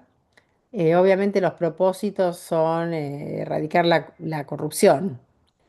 Entonces, tener mecanismos para prevenir, sancionar, detectar, tomar medidas, bla, bla, bli, bli. Y fíjense, entre las medidas preventivas, ¿no? Entre otras, menciona que tiene que haber normas de conducta para el correcto, honorable y adecuado cumplimiento de las funciones públicas, ¿no? Fíjense, específico. Estas normas deberán estar orientadas a prevenir conflictos de intereses y asegurar la preservación y el uso adecuado de los recursos asignados a los funcionarios en el desempeño de sus funciones. Establecerán también las medidas y sistemas que exijan a los funcionarios públicos informar a las autoridades competentes sobre actos de corrupción pública, en la función pública, de los que tengan conocimiento. Y otro punto muy importante es cómo se contrata a las personas que trabajan en la administración pública. Entonces dice que entre las medidas preventivas para evitar la corrupción está esto, ¿eh? Está el tema de que tiene que haber sistemas para la contratación de los funcionarios y para la adquisición de bienes y servicios que aseguren la publicidad, equidad y eficiencia de tales sistemas. ¿Por qué? Porque estos son los dos lugares donde las normas más se incumplen y donde puede haber nichos de corrupción, en cómo se contratan los funcionarios públicos y en cómo se adquieren bienes y servicios por parte del Estado, ¿no? Cómo se hacen licitaciones, en fin, todas estas cosas que sabemos que pueden ocurrir. Entonces, esto está en la Convención Interamericana contra la Corrupción, de lo cual Argentina es parte. Y después hay una posterior que es más amplia, es más abarcativa, porque es una convención celebrada en el marco de la ONU, no ya de la OEA, sino de la ONU entera, que también habla de este tema. ¿Mm? Dice que eh, hay normas de carácter penal cuya finalidad es, bueno, obviamente igual que el otro, promover y fortalecer las medidas para prevenir y combatir eficazmente la corrupción, tiene que haber cooperación técnica, bla, bla, bli, bli.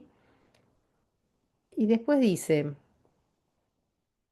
que referido al sector público, hay un artículo puntual, el número 7, yo les marco las partes más importantes porque son largas, donde dice que cada Estado parte, cuando sea apropiado y de conformidad con los principios fundamentales de su ordenamiento jurídico, procurar adoptar sistemas de convocatoria, contratación, retención, promoción y jubilación de empleados públicos y cuando proceda de otros funcionarios públicos no elegidos o mantener y fortalecer dichos sistemas. ¿Y estos sistemas estarán basados en qué principios? De eficiencia, transparencia, criterios objetivos, como el mérito, la equidad y la aptitud. Incluirán procedimientos adecuados de selección y formación de titulares en los cargos públicos, particularmente los que se consideren especialmente vulnerables a la corrupción. Fomentarán una remuneración adecuada del personal público y promoverán programas de formación y capacitación, bla, bla, bla, bla, para un funcionamiento eficiente. O sea, acá se está hablando de que tiene que haber convocatorias y selección pública de empleados. Bueno, esto es difícil de ver últimamente.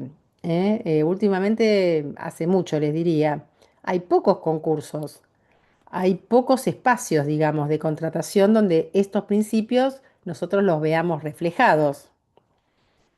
Después está la Carta Iberoamericana de la Función Pública que les decía, es soft law, pero es importante, porque también apunta al sistema profesional eficaz de la función pública. Todas las normas hablan de eficiencia, ¿eh? Y entiende a la eficacia y al sistema profesional dentro de la administración pública, lo vincula con la gobernabilidad democrática de las sociedades contemporáneas, es decir, la calidad de los servicios públicos que se prestan depende mucho de la calidad de los empleados que la prestan. Entonces, habla de que hay que configurar un marco genérico de principios rectores, obviamente, mejorar permanentemente estos sistemas y que el criterio de organización de estas funciones tiene que estar basado en estos principios: profesionalidad, estabilidad, flexibilidad de la organización, responsabilidad del empleado público, observancia de principios éticos, promoción de la participación y el diálogo entre empleadores públicos y trabajadores, lograr un clima laboral favorable. O sea, esto realmente lo señalo porque no se habla de esto, no, para nada. Lograr un clima laboral favorable. O sea, esto es un bien tutelable. Políticas activas que incorporen colectivos subrepresentados, obviamente, porque estamos hablando de una gobernabilidad democrática, hay que tratar de incluir a todos los sectores en el empleo, ¿no? En el empleo público. Y después habla de los criterios de acceso al empleo. ¿Cuáles son? Publicidad, convocatorias públicas, libre concurrencia, transparencia, especialización, porque en algunos cargos se requieren ciertas calificaciones, en otros no, pero en algunos sí. Imparcialidad, elección del mejor candidato y eficacia del procedimiento. Se habla de esto poco, bien poco. Y después ya tenemos las normas más locales, más conocidas, tal vez ustedes sean las que más conozcan. Yo esta norma la quería tratar en particular, hoy no vamos a tener tiempo porque quería ir parte por parte y también comparar un poquito con la norma provincial y la norma de la Ciudad de Buenos Aires. Lo podemos hacer la clase que viene, pero sí podemos decir en general qué es lo que prevé esta ley marco, que estoy segura de que muchos la conocen, pero bueno, la repasamos.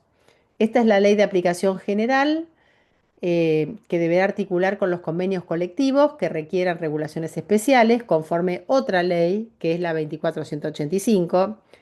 De este ámbito de aplicación personal está excluido el personal del Poder Legislativo Nacional y del Poder Judicial de la Nación, que tienen sus propias normas y que son otro poder del Estado. Acá estamos hablando de la Administración Pública Nacional, o sea, Poder Ejecutivo Nacional.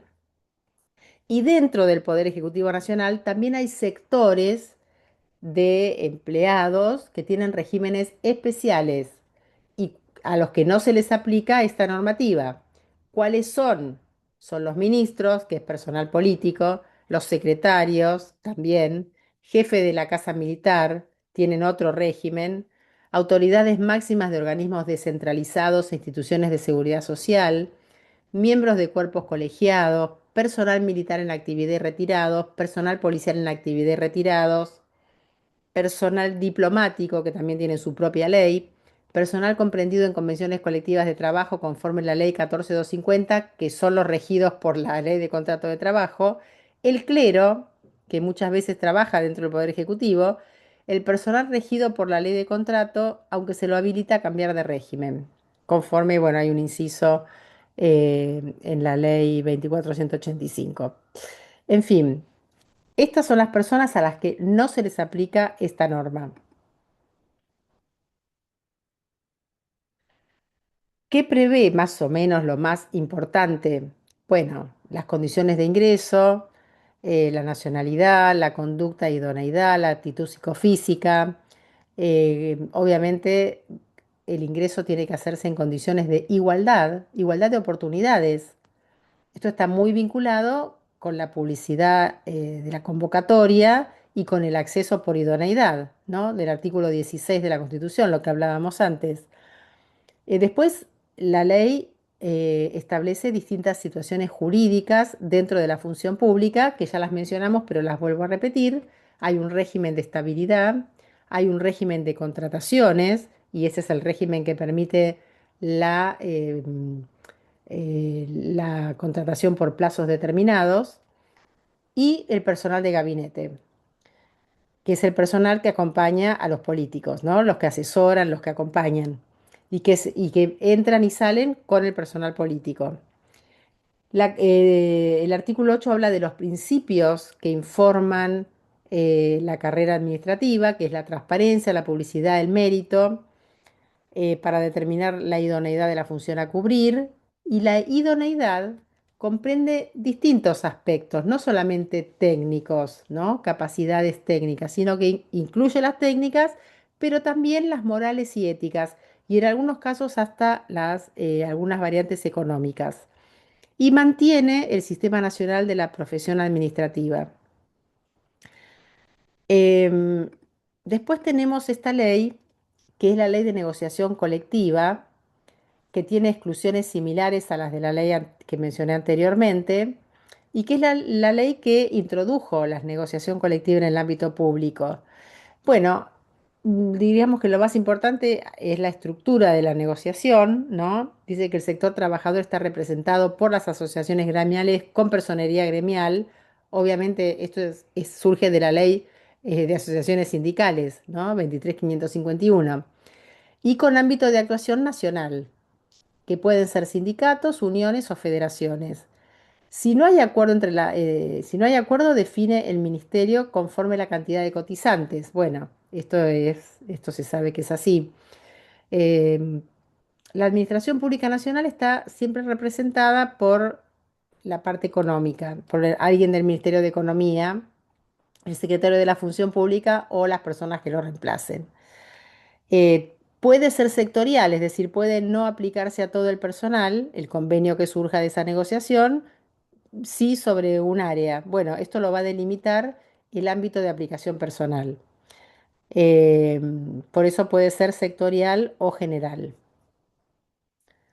¿Cuál es el contenido de la negociación colectiva y las excepciones? Bueno, se puede negociar sobre muchas cuestiones atinentes a la forma de trabajo en la administración pública, menos la estructura orgánica de la Administración Pública Nacional, a las facultades de dirección del Estado, al principio de idoneidad como base del ingreso, porque si no, esto si se deroga, obviamente se pierde la igualdad de oportunidades y en el acceso, y la verificación de idoneidad, que es lo que requiere el artículo 16, y además la negociación salarial siempre tiene que tener en vistas a la ley presupuestaria, que es en definitiva la ley que prevé los salarios que se van a pagar en el ámbito público. Bueno, obviamente los contenidos son similares a los de la contratación colectiva en el ámbito privado: lugar y fecha de celebración, identificación de las partes y quienes integran la comisión negociadora, a qué ámbito de aplicación personal se va a aplicar, con mención clara del agrupamiento, sector o categoría a la que se va a aplicar el convenio, también el ámbito territorial de aplicación, el periodo de vigencia y a todo otro dato que dé certeza al convenio. Obviamente, vencido el plazo, sin sustitución hay ultraactividad, y esta es otra de las cosas que se atacan en el discurso flexibilizador: la ultraactividad de los convenios colectivos. Bueno, si hay desacuerdos en la negociación, se prevén mecanismos de solución de conflictos, ¿no? Porque si hay desacuerdos, las partes lo comunican al ministerio, quien puede recurrir a la conciliación obligatoria, que probablemente sea lo que ocurra para ver si fuerza una solución. También pueden proponerse mediadores si no hay acuerdo, decide el ministerio. Y es frecuente que las partes procuren adoptar medidas de autorregulación del conflicto, ¿no? Como suspensión de la aplicación de las medidas que generan el conflicto, abstención de las medidas de acción directa, establecimiento de servicios mínimos durante la realización de medidas de acción directa, es decir, cosas que encaucen el conflicto. Y también hay, a nivel nacional, de la Administración Pública Nacional, un convenio colectivo que todavía está vigente, que es del año 2006, que contiene principios ordenadores, habla del periodo de prueba. Ustedes saben que en el empleo público nacional hay un periodo de 12 meses, al cabo del cual recién ahí se adquiere la estabilidad. Pero vamos a ver que esto no puede ser cancelado arbitrariamente. Hay un fallo de la Corte que así lo señala. Este convenio también regula algunas situaciones de finalización de la estabilidad por reestructuración o supresión de organismos, prevé mecanismos de solución de conflictos y crea la Comisión Permanente de Aplicación y Relaciones Laborales. También hay un convenio específico para el Sistema Nacional de Empleo Público, que bueno, digamos que lo podemos pasar. Y luego tenemos casos judiciales que los vemos la clase que viene, porque ya estamos llegando a las 8. Si les parece, esto nos queda pendiente. Ustedes, si quieren, los pueden leer. Son algunos casos vinculados con la función pública, además de los casos Madorrán y Ruiz que mencionamos antes, y de otro caso que no está acá, que es el caso Schneiderman, que después lo vamos a comentar, que es este que les acabo de decir, que habla de la no cancelación sin motivos de la designación del personal público. Bueno, si les parece, yo dejaría acá. No sé si quieren hacer alguna pregunta. Nos veríamos la semana que viene, ¿no? Claro, sí, la semana que viene. Perfecto, nos veríamos el miércoles próximo. Hablamos ya del examen, les tengo que decir las fechas. Y bueno, yo les pediría que vayan mirando lo que está subido, porque como tenemos poquitas clases, aprovechamos mejor si esta semanita miran el material un poco. ¿Les parece bien? Bárbaro. ¿De acuerdo? Perfecto, entonces los saludo y los libero. Nos vemos el miércoles próximo. Hasta Traten de leer. luego. Yo había, perdón, Hasta luego. perdón, yo había hecho un comentario sobre los antecedentes penales cuando alguien está imputado, pero lo vemos la clase que viene en Ay, todo caso. Pero después perdón, que no lo vi, Roxana. A ver, un segundo. no importa, no hay problema. Si lo vemos la clase que viene, es solo una opinión por casos puntuales que conozco. Ah, sí, acá estoy Eh, viendo a alguien que es imputado, no puede acceder al cargo público. Bueno, si querés contar el caso a la clase que viene y lo analizamos, no hay problema. Genial, sí, ¿Querés genial, no hay problema. presentás un caso y lo comentamos? Haceme acordar, Genial, lo único, haceme acordar. no hay problema. Chao, gracias. No, nos vemos la clase que viene. Muchas gracias a usted. Chao. Gracias. Saludos. Gracias.